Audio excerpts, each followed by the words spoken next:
Hello?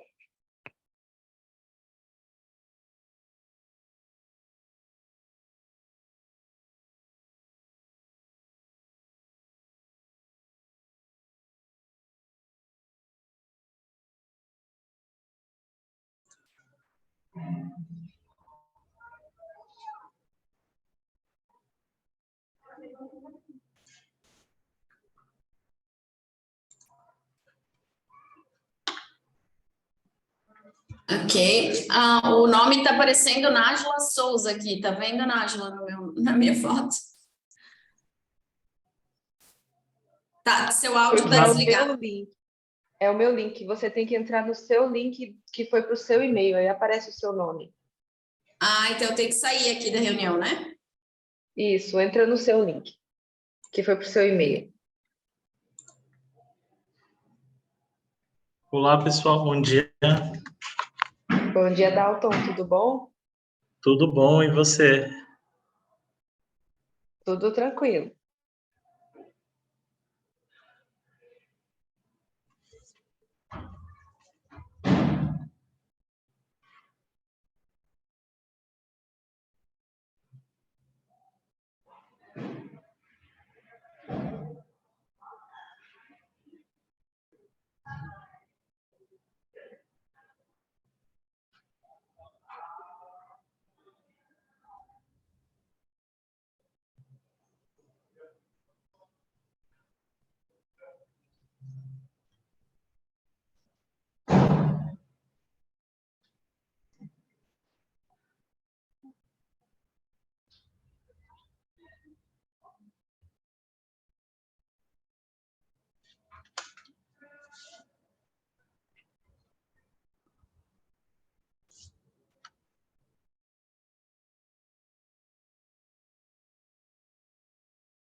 Hello, is it audible?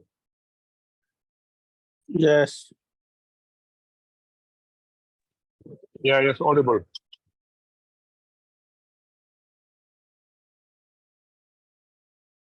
Hello, is it audible? Yes, it is.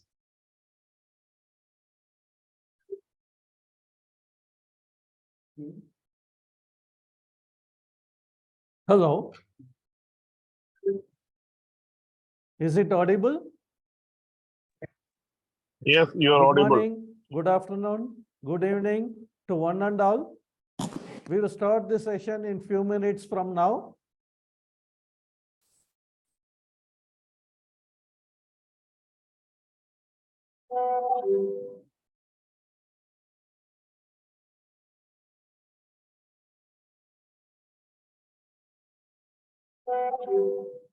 Hi, Haka.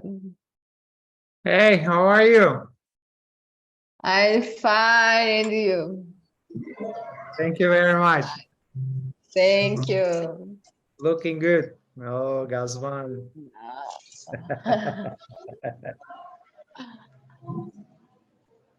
Hi everyone, how are you again?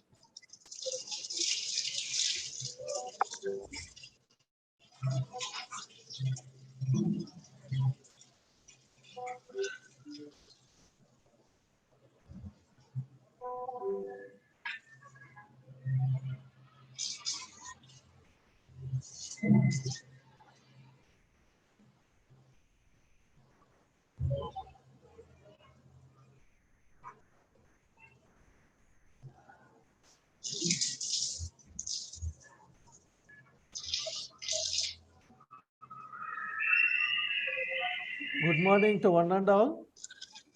I am Venkat from sesameinfo.in.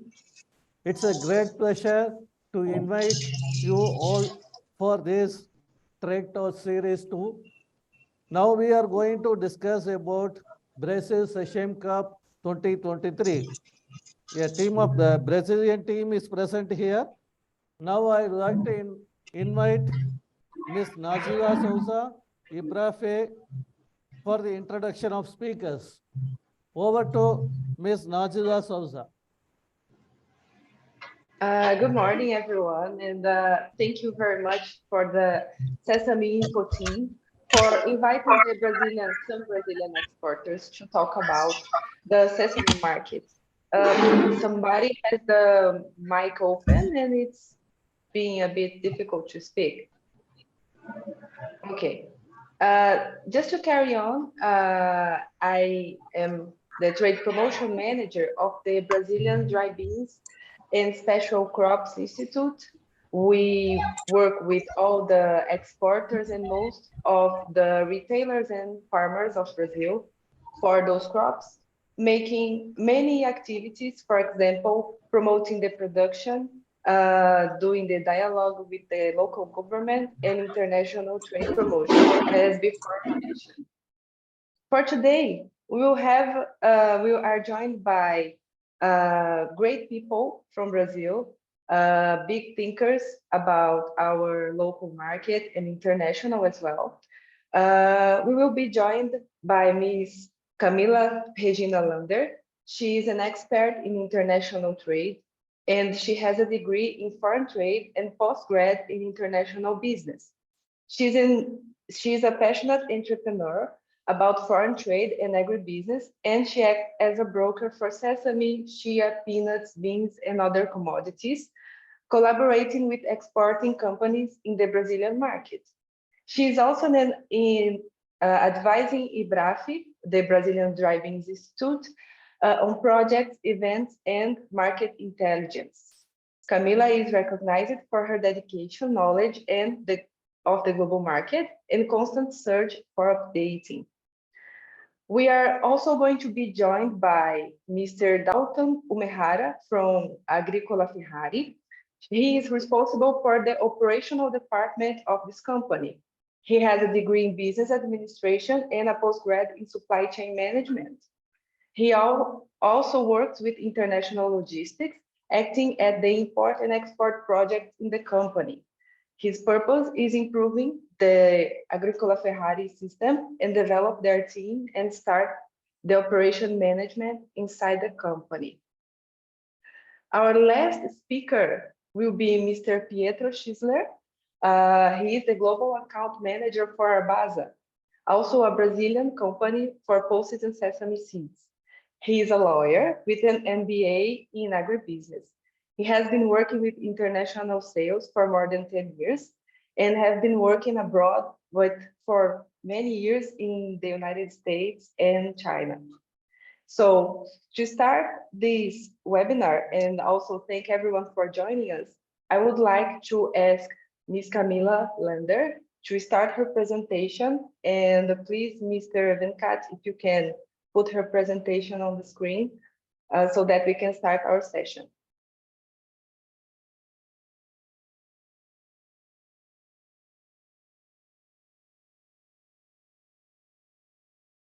Hello, good morning to everyone. Good morning from Brazil. Thank you, Ibrafi. Thank you, Sesame Info. It's a pleasure to be here today. I don't know, the presentation is going on. Yes, now sharing. Yes, starting the sharing.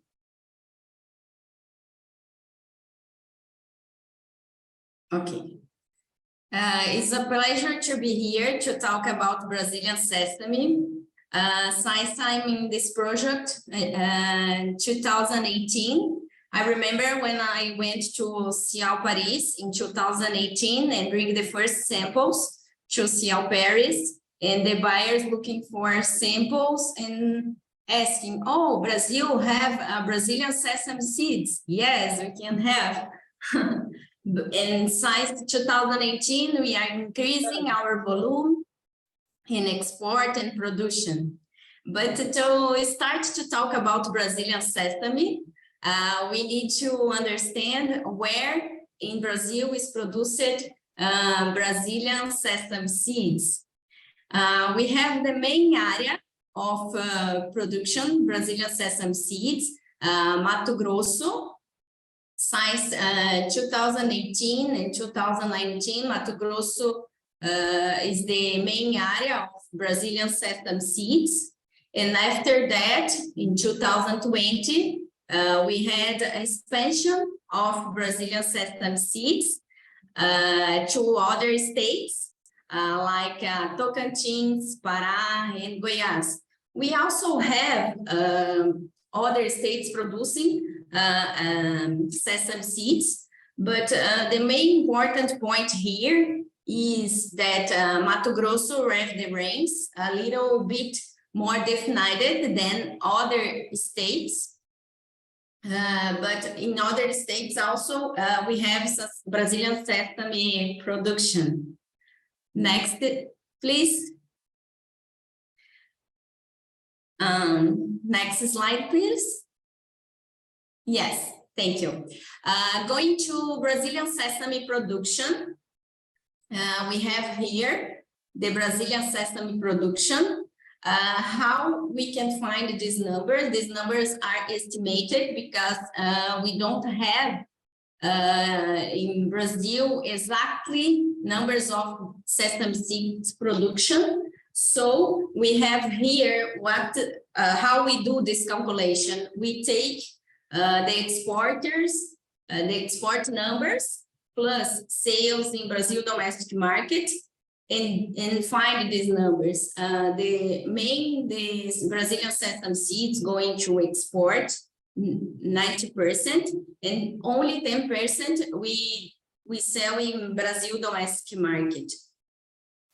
To production of 2003, we estimated 9,000 tons, and these numbers are estimated. Next, please. Thank you. Talking about top importers of Brazilian sesame seeds in 2019, We had Vietnam as the main buyer of Brazilian sesame seeds. In 2019, we are starting increasing the production of Brazilian sesame seeds. These numbers come from Brazil government data exports. So they count January to December of 2019. Next, please. In 2020, we had India as a main buyer of Brazilian sesame seeds with 18,000 tons was important quantity. These numbers come from government data we call Comex Stat. Is Brazilian exports data. In the next year, next slide, please. In 2021, we had Guatemala as a main buyer of Brazilian sesame seeds. Around 25,000 tons of Brazilian sesame seeds. In the next year, next slide, please. 2022, we had Turkey as a main buyer of Brazilian sesame seeds with around,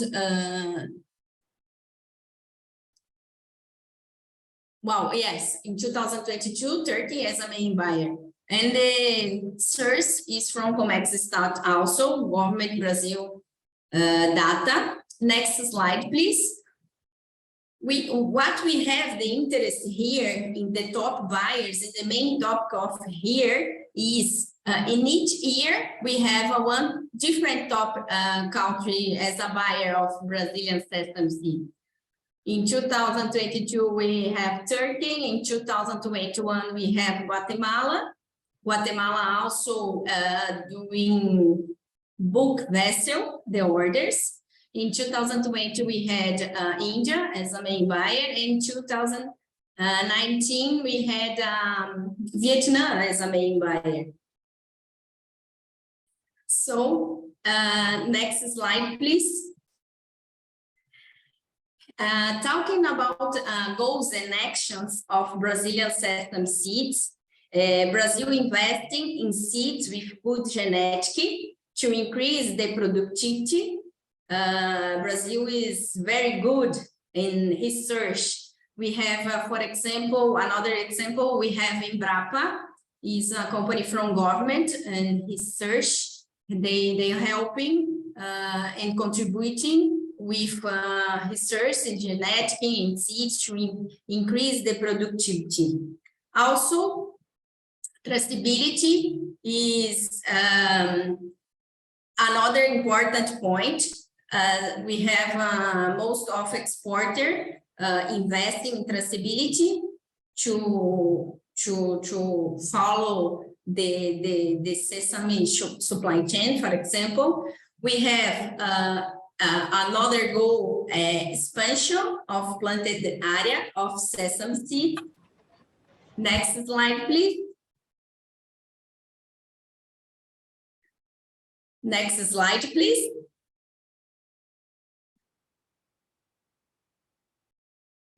Also, another goals and actions that we are doing, we expect increase the market share to new countries, especially to Europe and Asia. We have some exporters following the rules from Europe to increase this market also. We have new factories this year in Brazil of hulled sesame. And also Brazil government investing together with IBRAFI in promotion of sesame seeds around the world. I think this will be contributing a lot with increase the sesame seeds exports and for consequence the production. This is my presentation. I would like to ask the people to put in the chat some question, and it will be a pleasure to answer. Thank you.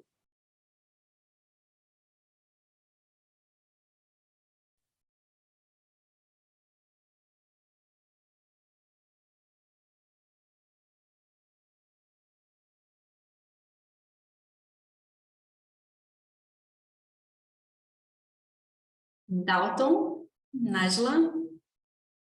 I believe now Mr. Dalton could start his presentation. Mr. Venkat, can you put the slides, please?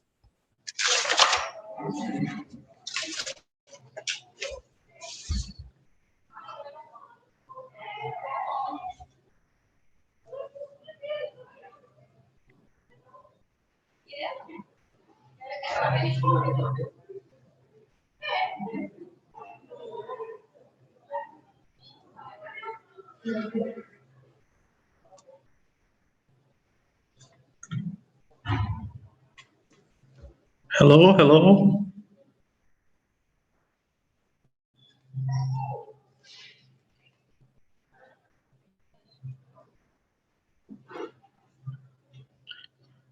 Hello, everyone. Good morning.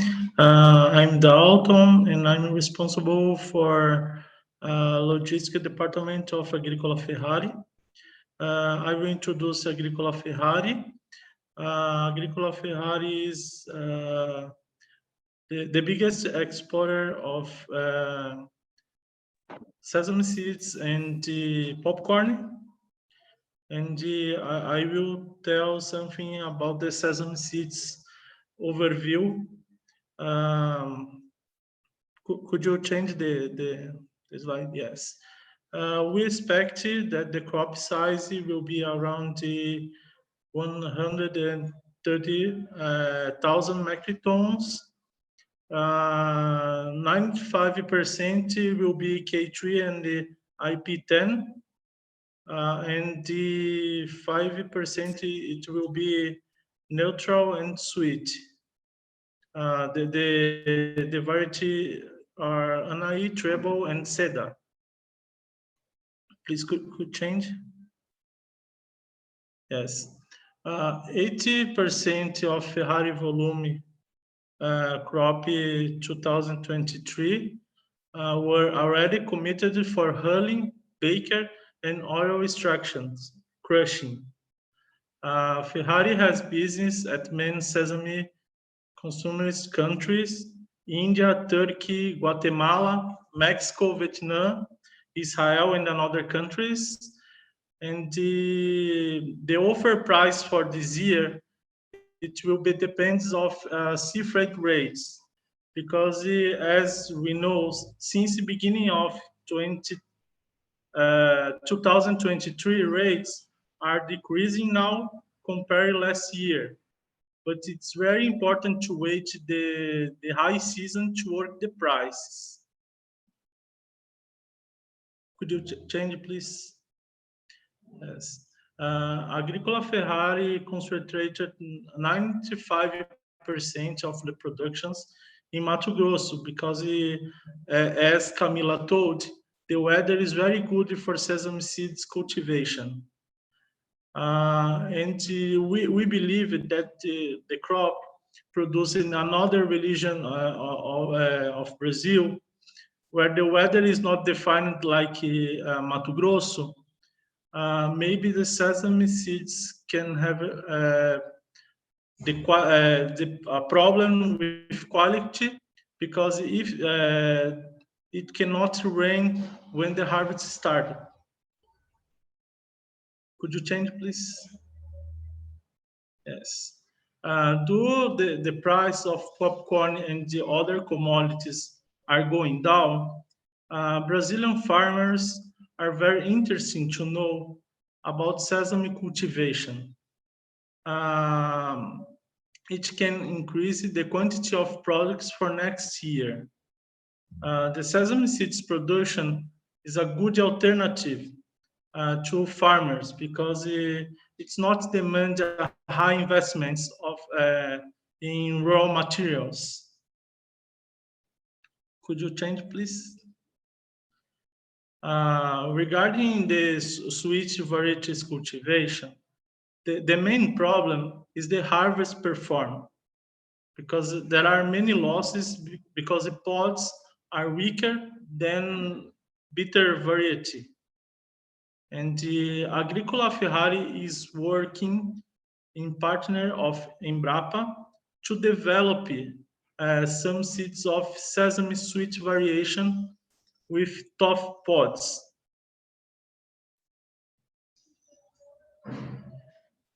Okay, guys, it's my presentation. Thank you for watching.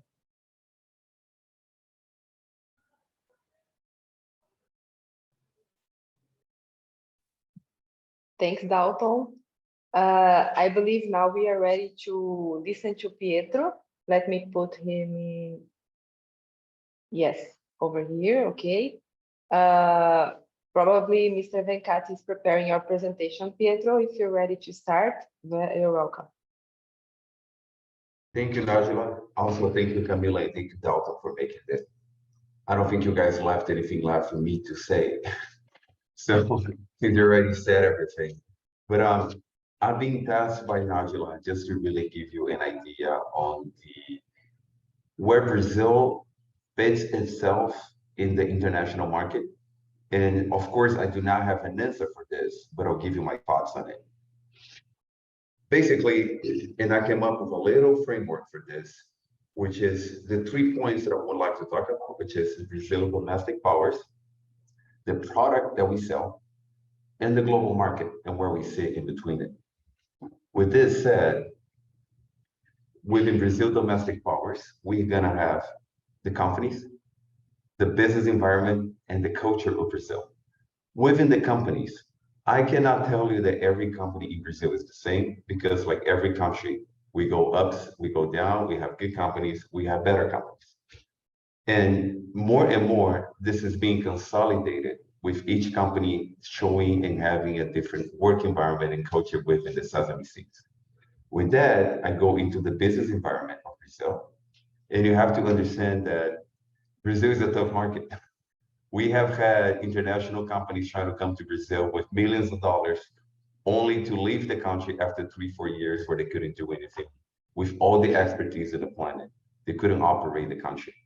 To give you an example, interest in Brazil right now is at 14% a year.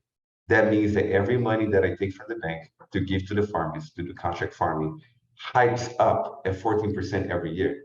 So whatever I sell needs to make up for the money from the bank, interest from the bank, and a national interest of 14%. How do you make that when the international market goes down? That's why you don't. So the business environment is extremely difficult to navigate. And that leaves us a big challenge when we're talking about sesame seeds, because for instance, India had a very, very good rabi crop. Who do you sell to when India had a not very good rabi crop, the summer crop that they had?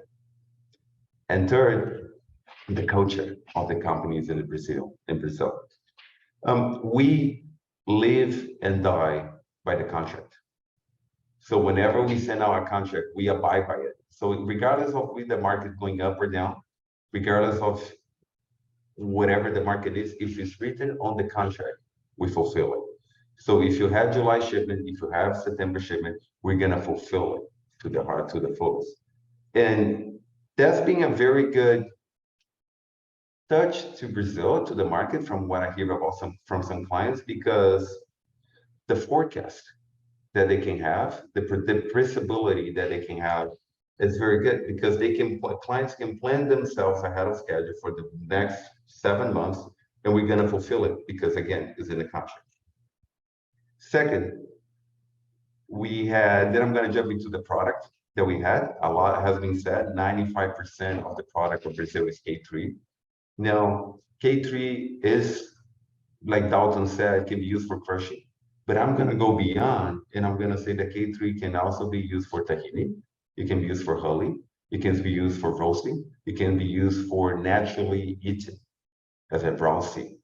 It really depends on who is buying it and what is the mixture of it. I am not an industry of sesame, so I cannot tell you what to do with it. but I've had a lot of clients buying it and telling me what they do with it, and I can guarantee it does not stay only in crushing. Second, with the product, I'll look into the cleanness of the product. Again, not every company is the same, but at least our company, I can say that we have invested into cleaning the product to a point where the standard is 99.5% Sortex clean. And that is already in place in multiple companies and factories that we have. We have over 20 in the country, not all doing Sesame, obviously, we don't have the volume, but that's also being added to it. And third, the evolution, like Camila said. The country is investing in new seeds. The country is investing in new practices, but that would only go on if it makes sense for the market, which is a question that I do not have an answer for yet. Because what if we give you a seed that the capsule, the pod doesn't open and the taste is very sweet? But what if the price is up and no one is willing to buy it? So that's an answer that, we live and buy by the contract, but we also live and die with the international market where the price goes up and down. Finally, I'm going to jump into global market, which is Brazil really replacing anyone? I don't think we are. What I think we are doing is we are one new player in the market that is stepping up whenever other players step down. So India had a bad crop in 2020. They imported 18,000 tons from Brazil. But in 2021, they had a good crop. They imported 4,000 tons from Brazil. Did we replace India? I don't think we did. But for the little time, we were able to supply a little bit of the the sesame that they need. World production is at what? Someone please correct me, but I've heard 7 million tons a year overall looking, not trading, but in production. Brazil is at what, 100,000? We're not 1.5% of that. So we're not big enough to replace anyone. We're not big enough to really think of ourselves as stepping up, but we are an interesting player and we are having a lot of fun investing in it, developing it, and trying to fill a space in the market. Sesame has only been around for 4 or 5 years in Brazil. Where are we going to be 4 or 5 years from now? That will depend at the price of corn. And that will depend also if our farmers are actually going to learn that they should plant sesame before the rain and not just debating whether or not they should go for corn and then wait until the last minute, go for sesame, only to see that the rains will not come and we have lost our whole crop. Our yields are in between 400 and 500 kilos, not higher than that on average. Why? Because our farmers are still learning how to do it, when to grow it, when to plant it. So yes, areas are increasing, but no, production isn't really increasing. And we have debates as a number. Dalton said 130,000 for next year. Camila said around 90,000. I'm somewhere in between. The rains are still 1 month away for harvesting in a lot of areas. It's too early for us to say what's going to happen. I'm not bullish. I'm not bearish. I'm just well informed and I'm realistic. So we have to see what happens. With that said, who do we sell to? And to top it off, our clients vary, like my colleague said. 19, we have Vietnam as a top buyer, then we had India, and then we had Guatemala, and then we had Turkey. Who's it going to be this year? I don't know. Vietnam again? Mexico? Guys, you're the buyer, so you tell me. With this said, thank you, Najla. Thank you, Pietro. Mr. Venkat, I believe we can move for the questions for our speakers. Thanks everyone who spoke today for the efforts and for bringing such valuable information. We have many interesting questions over here.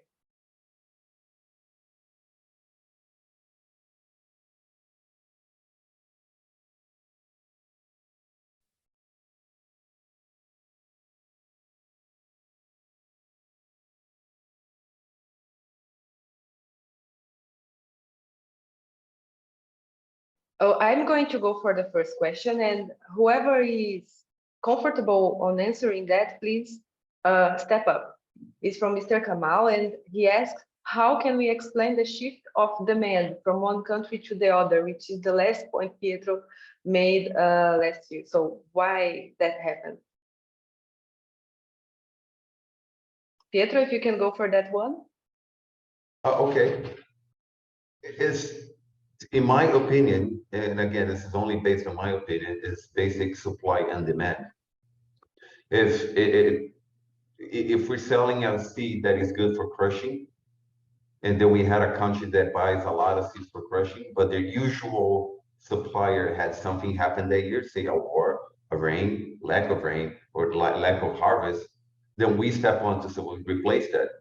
But that doesn't happen every year. Not every country is going to have a bad year, year after year. So again, we're trying to fill a space and with predictability, supply and demand. Great. Thank you. Camila, Mr. Shitsava asked, can you share some details on productivity in various states? You mentioned 4 states, so if you can give us some insight on that, please. We don't have exactly numbers of production from each state in Brazil. It's very hard to find this number because, in my opinion, as I talking with growers of sesame sometimes, not all growers report, for example, to CONAB, Brazilian department, that they are planting sesame seeds, that they are the quantity of they planting and the production. So we don't have exactly these numbers from each state, the production and about the quantities. Awesome. Thank you. I'm going on the order of the questions, and there was a question that appeared twice, which is what is Brazilian capacity for whole sesame seeds production now? I'd like to answer that one because in IBRAF we are very well connected with the industries that are processing sesame seeds. Actually, it is a challenge in Brazil and a small market so far for the whole sesame. I believe the companies that are doing hulling right now are only doing for our local market, because prior to that, we were an importer of whole sesame, as our colleagues from India may know. And people are asking here, the question of Guatemala appeared many times and became a discussion in the chat, as I perceived. And they asked why Guatemala did not purchase in 22, or why it didn't appear in our data. And Ms. Camila touched on that subject a little bit. Mr. Luis Otávio also answered here, but if you can say, Camila, please let us know. Okay, I saw a lot of questions regarding Guatemala. Just to clarify, Guatemala doing orders of Brazilian sesame and book vessel.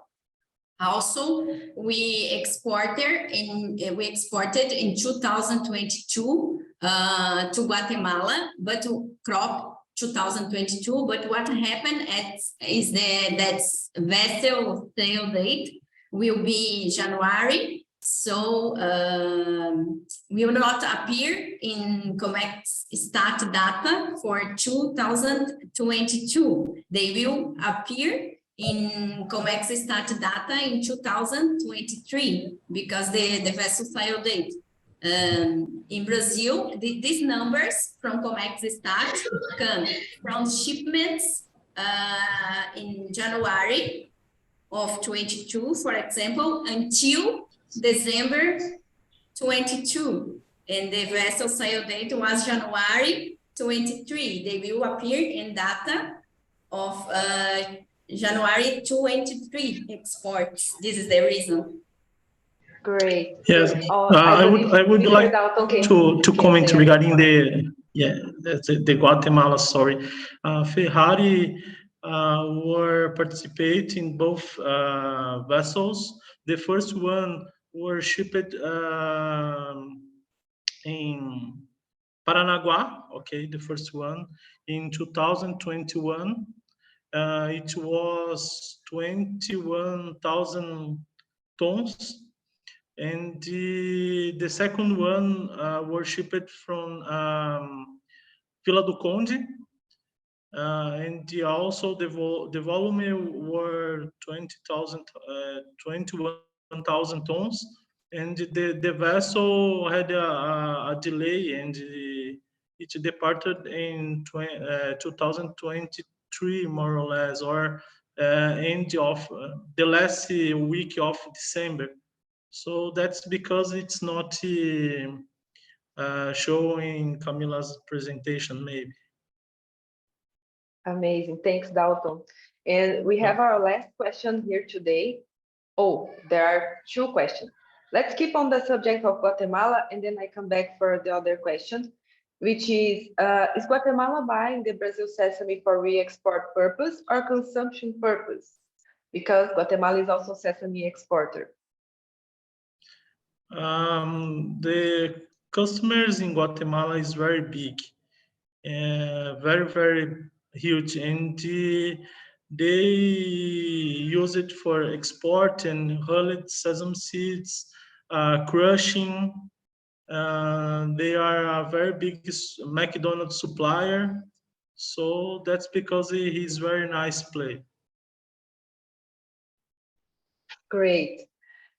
Last one then. Besides quality difference, why there is too much price difference between Brazil and African origins this year? Mr. Pietro, this is for you, the last one. Why is there price difference between Africa and Brazil? Is Yes, that a question? Well, which one of the 15 African countries that produce sesame? I don't think there is an answer for that. I'm not qualified to speak about African seeds. What I can talk about is the price difference in Brazil. Just to say that not every company in Brazil treats its sesame the same. We do not clean it the same. We do not offer the same seeds from the same origin, the traceability and segregation and cleanness. So that will explain difference in price in Brazil, and not to compare with other countries. I can only speak about ourselves. Say Arbaza cleans it differently and we process it in a way, we clean it in a way, when we offer it in a way that may or may not make it more expensive or less expensive for others than comparing to other companies. That's what I can talk to you about. And again, oh, great. it comes from the demand of the client. How well do you need it? How much do you need it? That's how we do it. Cannot compare it to other countries. Awesome. Guys, I believe our time is almost up, but I will combine two questions. First, Mr. Kamal is asking about quality. If we guarantee EU compliance product, or if an exporter do that, FFA, pesticide residue, and if we have a program in place to cover such issue. The other question is, which quality is Mexico buying from Brazil, and what is the use of this sesame?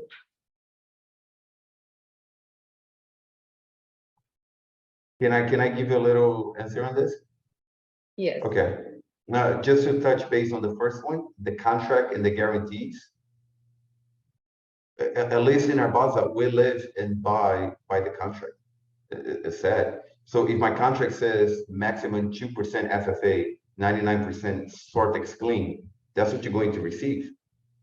We're spending the money to keep the seed in an air conditioning silo if we have to store it so that you receive the proper seed. We're also spending the money on the Sortex machine, densimetric tables, segregations, warehouses, own trucks of fleet, own terminals of the port, so that you receive where you were buying. Nothing else is different than that. So the guarantee is the contract. If a contract is not enough, then I'm probably not going to be around 5 years from now to retell you this. And I believe I speak for most of Brazilian exporters when I say this. Amazing. Great, guys. I believe this is it. That's it for now. Thanks everyone who joined us today. Thanks again for the speakers. Everyone has the contacts and the names of our speakers, so you can keep on this conversation going. You can get in touch with Pietro, Camille, and Dalton. Feel free to do that. And once again, our many thanks for Sesame Info for organizing this webinar. I believe it's very important for us to understand each country in the market and to talk more. So thank you and have a nice weekend. Hello. Thank you.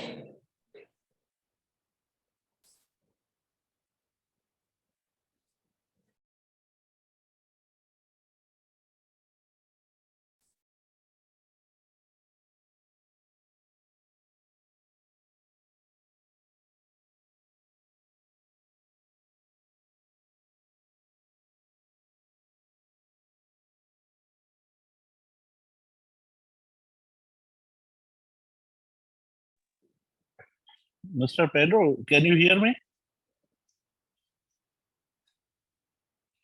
Yes, I can. What will be the price trend in Brazil in 2023? We are still harvesting the crop, which means Yeah. that I do not even know how much sesame seeds I'm going to have, and because we're still waiting for the last part of the crop sesame to be harvested. I have no idea what the price will be in a month from now. I don't know what the USD dollar is going to be a month from now, and I don't know how much seeds I'm going to have a month from now. So let's talk again maybe in 4 weeks, and you tell me what you want, and then we can talk about it. Okay, okay, thank you, thank you. I'm from Thank India. you. Okay, very nice to meet you. Okay, thank you.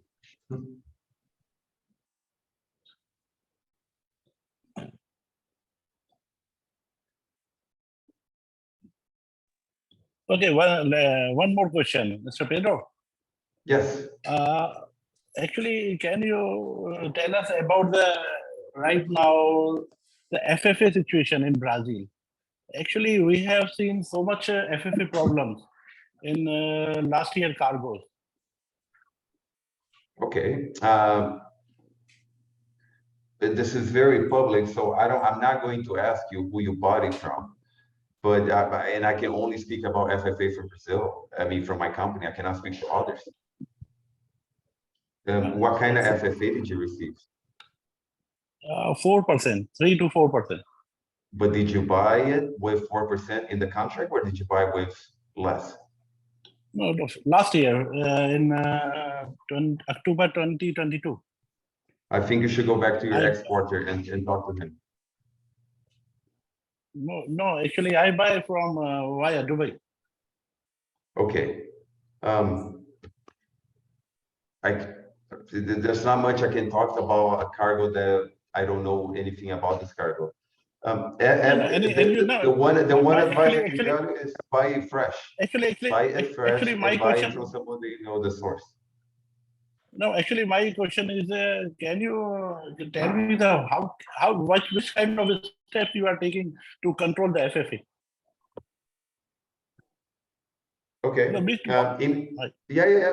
I think it's being answered from my part. Again, I can only speak of Arbaza. No, from Arbaza, what kind of steps you are taking to control the FFA in your cargo? Yes, sir. Yeah. So in steps, I harvest the cargo, machine harvest, and then I have my trucks to the farm. I take him to the factory, the closest one that I have, so that it shakes less than it should have.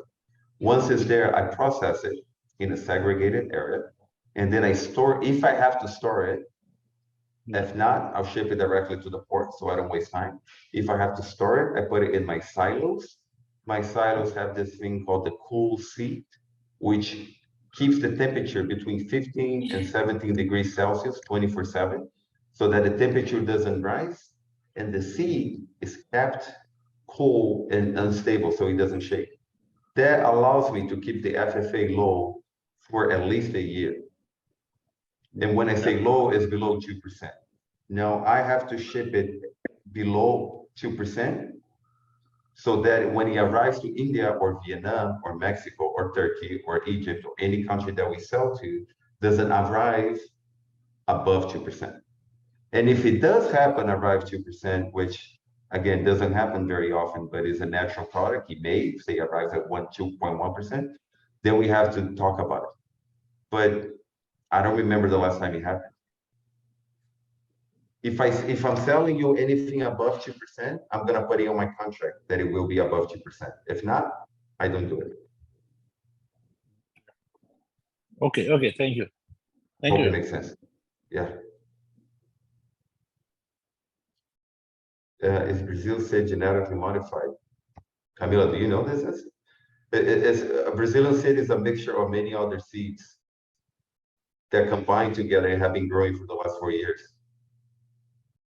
We don't have a full answer where it came from. What is the main question, Pietro? Sorry. If Brazilian seeds are genetically modified. Talking about Brazilian sesame. The main question, Yes. probably. Yeah. Yeah, okay.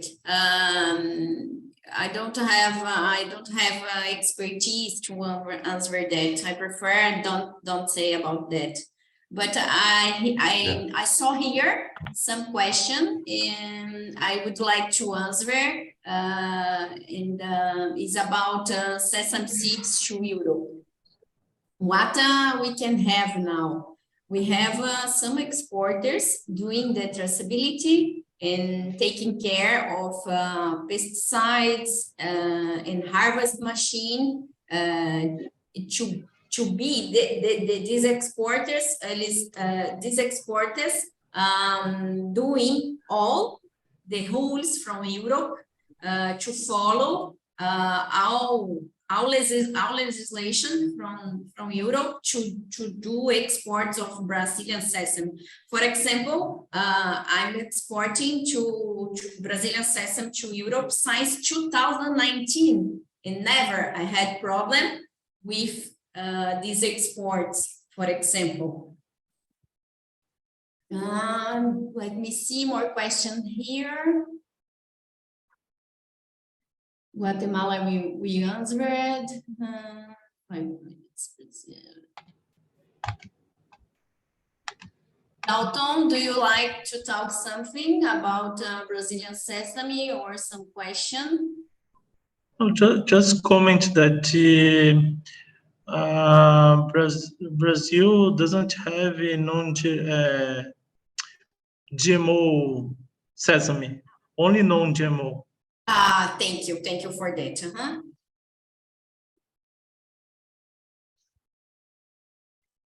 Okay, I think we have all questions answered.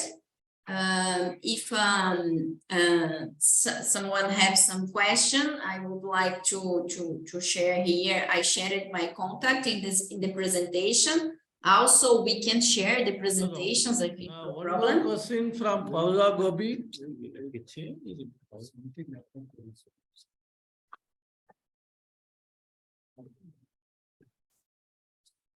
Okay. Sorry, one question here. Camila, could you explain about key tree variety for tahini? We normally use K3 for hulled sesame and oil crush. I heard, I don't know what buyers doing inside their companies, but I think sometimes they can mix a small quantity with K3, with NAE and do tahini, because K3 variety is a little bit bitter. And the main production of Brazil is K3 variety, but I think, I heard, I don't know, that some buyers mixing K3 with NAE. So I don't know exactly what they are doing inside the factories.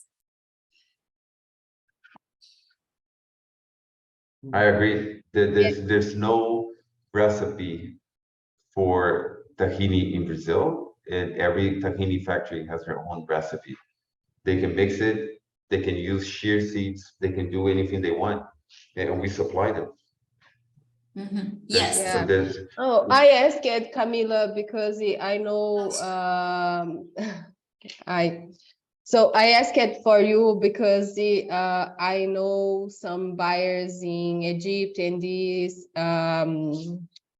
Arabia Saudi, they are pressing to supply anahi and seda, and we are explaining that some buyers is buying with us K3 because we can offer big quantity. And the seda and the anahi is very difficult to produce in Brazil because the capsule, because they're losing the farmer. So they can use it for tahini because we heard it about a lot of buyers is buying K3 to tahini or for oil like Vietnam. That's it. Okay, thank you. It's a good question. It's a very good discussion because here we have a lot of buyers from around the world, and the buyers have us to explain and to clarify some things. exactly what as Pietro told to us. We have the main point to supply to the buyers. What they are doing inside their factories, we really don't know. If they are mixing a little bit K3 with Anaí, for example, or with Seda, we don't know exactly. What we really know now is that the main production of Brazil is K3 variety, and the small, very, very small production of Anaí and Seda. But as Brazil supplier, Brazil know the challenges of Brazilian sesame, and we need to do step by step. So we are starting since 2019, increase step by step the quality, the production. I think Brazil can be a good buyer of Brazilian sesame, and here we are fighting with researchers to do that.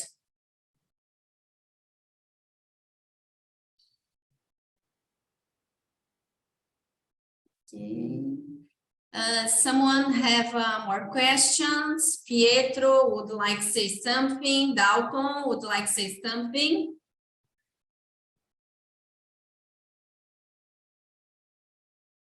No, thank you very much for everyone for joining us. And I'll see you in a row. Thank you. Thank you, everyone. Thank you, Dalton. Thank you, Pietro. We can finalize this session, I think.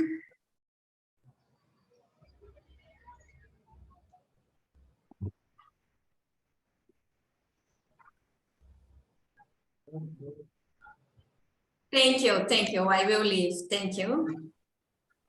Thank you, guys.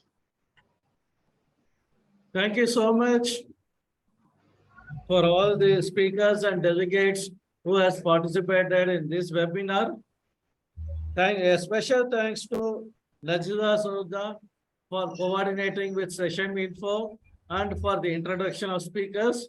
Also, special thanks to all the speakers who have presented on this occasion. Thank you, one and all. Thank you once again. Thanks. Network will be there for 5 more minutes. Delegates can make use of this.